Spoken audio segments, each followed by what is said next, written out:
Well, friends, I recorded a beautiful explanation of what's going on with Zechariah here earlier today in a different parking lot, and you know how this story goes. My computer ate it, so it didn't work, and and then the sun went down, and then the church I was parked outside of turns out it was locked. So then yada yada yada. Anyway, here I am in another parking lot in the dark. I'm parked outside of a Popeyes, which is a great place for our Friday dinner if you're meatless, as you probably should be, since all Catholics are expected to perform some act of penance every Friday of the year, and the U.S. bishops recommend giving up meat. So there's your little moment of catechesis.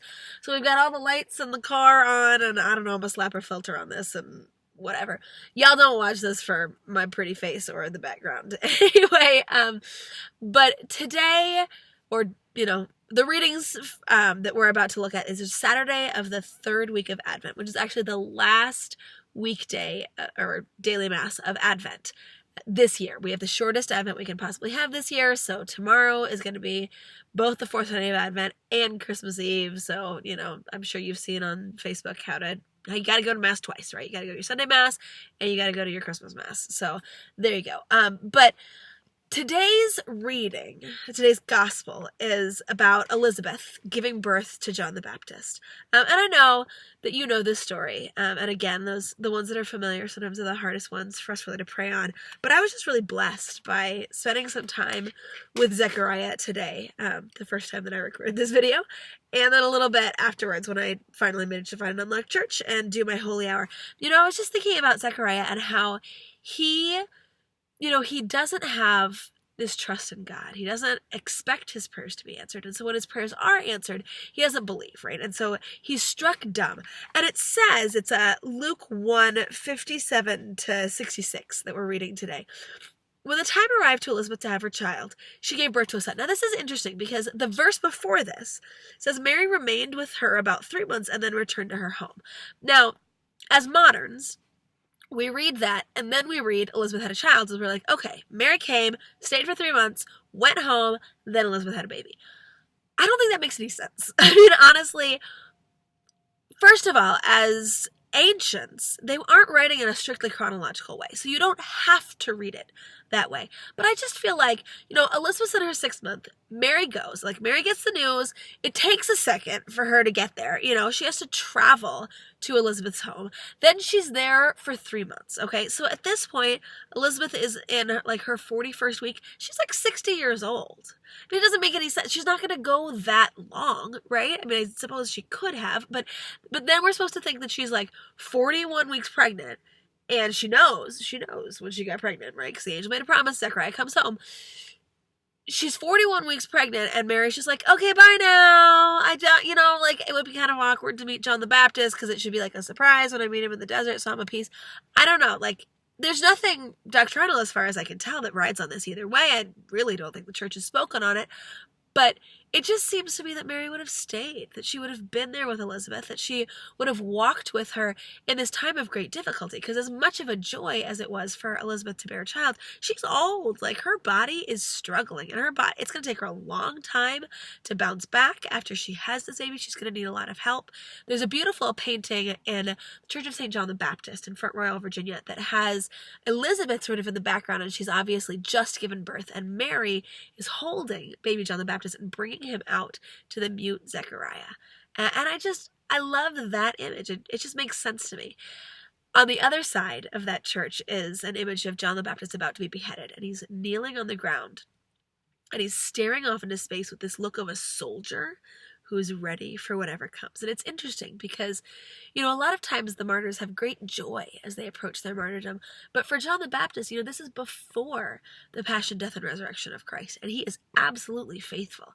And he is willing to die for the truth. But he doesn't know what's coming. I mean, we don't really know what's coming, but we at least have some sense that it's going to be eternal life. I don't know that John the Baptist knew that.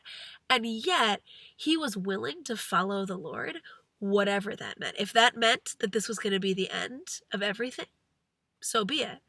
He would do God's will. If that meant that he was going to go and suffer because, Jesus hadn't yet opened the gates of heaven, so be it. He's willing to be faithful. And I think that that's something that he learned from his father. And it was a hard-fought lesson, right? Or a hard-learned lesson. But it says here, Elizabeth, she gives birth to the son.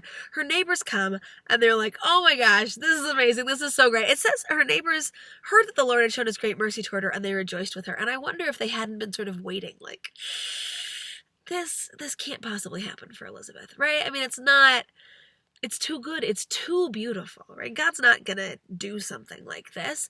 They're sort of waiting for the other shoe to drop. And I think for those of us who have suffered, that's often how we feel. This expectation that, like, something's going to go wrong. Everything's going beautifully and your life just feels really blessed and you're like, but it's not going to stay. It's not going to stay. Elizabeth does not have that perspective. Elizabeth knew that God was going to be faithful in this. And she's just waiting. She's excited. But her neighbors, they hear and they're like, okay, this is great. And they come and they rejoice with her. And Zechariah is still mute. And this is something that I really hadn't thought about until today. And I'm so struck by it. Because I think that, Zechariah, he's struck dumb when he doesn't believe the angel. And I think that, throughout Elizabeth's whole pregnancy, as Zechariah is watching her suffer and there's nothing that he can do about it, nothing he can do to help, he's also, he's separated from his community. He had everything. He had it all together. He was a Levite. He was respected. People thought highly of him. And he has nothing now. Because, later it's going to say, they made signs to his father to ask what he should be called. There's sort of this feeling that, well, he can't speak, so he's probably also, maybe he got stupid.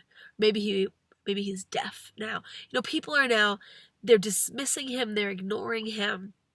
They're treating him like he doesn't matter. He's very much on the margins at this point. I mean, they talked to Elizabeth first about the name and not the father. That's crazy. So Zechariah, he spent these 9 months separated from his community. And I wonder, I don't know, but I wonder if Zechariah maybe wasn't a little bit of a Pharisee. I think the defining characteristics of the Pharisees that Jesus is fighting against is that they are very concerned with the things of God and not at all concerned with God. Right? I mean, these people, they're praying their rosary every day. They're doing the office. They're doing their St. Andrew Christmas novena. But they're not seeking the Lord. They're not loving. I heard a homily recently. A priest was talking about a situation in his parish where people who are at daily mass were gossiping so viciously about teenagers, about children, that family had left the church. And he said, we're so concerned about the virtue of charity that we forgot, or of chastity, that we've forgotten the virtue of charity. And I think that's what the Pharisees do. They're so concerned with obedience that they've forgotten love. And I don't know if that's what was going on with Zechariah, but I know that the Lord enforced on him 9.5 months of silence, of separation, of no longer being this upstanding leader in the community. And I wonder if he wasn't saying, Zechariah, take a step back.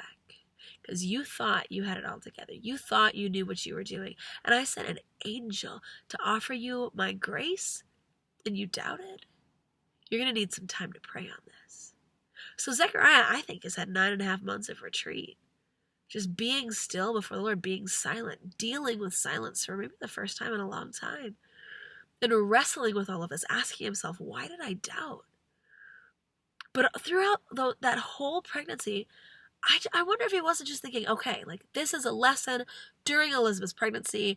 The baby's going to come. God's promise is going to be revealed, and I'm going to be able to speak again, right? And he's like, trusting, this is going to happen. This is what it's going to look like. This is how God is going to be faithful to his promises. The baby is born, and nothing.